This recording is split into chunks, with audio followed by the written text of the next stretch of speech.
Alrighty, there she is. Every rust hole is fixed.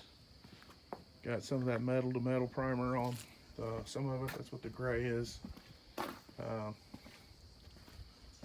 There's nothing to look at, but and we use the old original panels to make repair panels.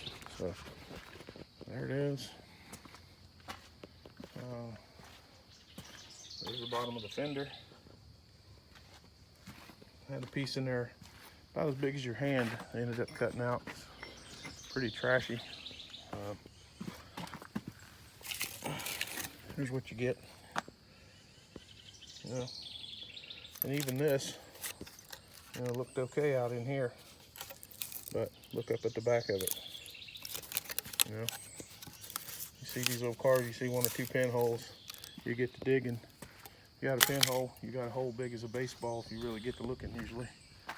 What amazes me is how good these bedsides are. As usually in Ohio, these are the first thing to go. And as you can see, they're solid. Other than being bent, this thing was smashed in right in here. So this panel is pretty straight, but where it meets up the truck is still not perfectly straight. So we're gonna have to try and blend that in. You'll be able to see that, I'm sure. I'm not gonna, I mean, if you wanted that right, you'd have put a bedside on it, but the bedside's worth more than this truck. So anyway, I think that's about it.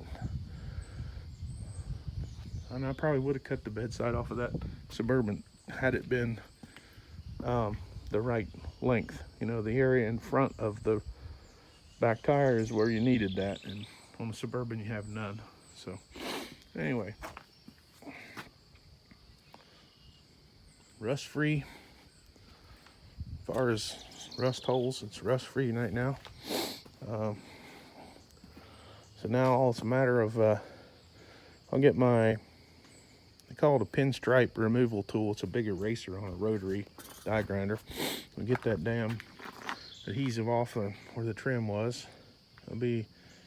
I'll do that simultaneously while I'm fooling with the filler. And we'll get this turd sanded down and get us a gallon of cheap white paint and spray the dang thing. And that'll be that. Clean it up inside, make a presentable work truck. I mean, it's not, it was never intended to be anything other than that. So, this is one of them trucks, excuse me, you can spend $5,000 and still have a $2,000 truck or less. So, not quite sure what to do with this finish panel on the tailgate yet. This is, again, not necessarily valuable, but rare. To find one of these in this condition in Ohio is a pretty rare occurrence. The thing doesn't have a ding in it. Usually they're junk, so I hate to peel it off of there because you'll ruin it. Thinking about cleaning it up a little bit and maybe trying to save it, just because it is rare. And the rear bumper's pretty much junk, but it's serviceable. So I got the taillights in the Suburban that'll fit in this. I think that's about it. Get that done, the old thing be ready to finish off its life. It's got 151 on it. I think you should be able to get 220 out of it. So change the oil, just change the plugs, change the air filter, and obviously the transmission fluid's new, and we'll check the rear diff, check the brakes. I did notice that, and don't do this, when people fix brake lines, use a compression fitting. Come on now. I don't even think that's legal, first of all, but don't do it. It's not safe, it's not good. Your brake pressures under panic stop is probably well over 3,000 PSI, and that's not, a compression fitting's not designed for that. So, use the right stuff. Get a flaring tool or a double flaring tool regular, or get the fittings and make it work. But don't use compression fittings on your brake lines. Big no-no.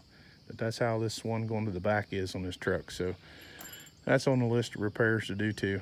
But they seem to work, but at the same time, I'm not going to sell it that way. Probably won't drive it very far that way, but I'll get it straightened out and we'll go from there. So thanks for watching, and as of right now, I'll call this thing a win. We spent, other than buying that other Suburban over there, we spent very little money on this truck, and what I have in it total right now is probably less than 600 bucks, and I'll have more in repairing it probably than what I give for the truck, obviously. But just, if you're smart, use your head, sometimes you can win on these things. So please like and subscribe and follow along. It's going to be kind of I think, a cool project. It just goes to show you can take a junkyard queen and turn it into something serviceable if you're careful. So thanks for watching.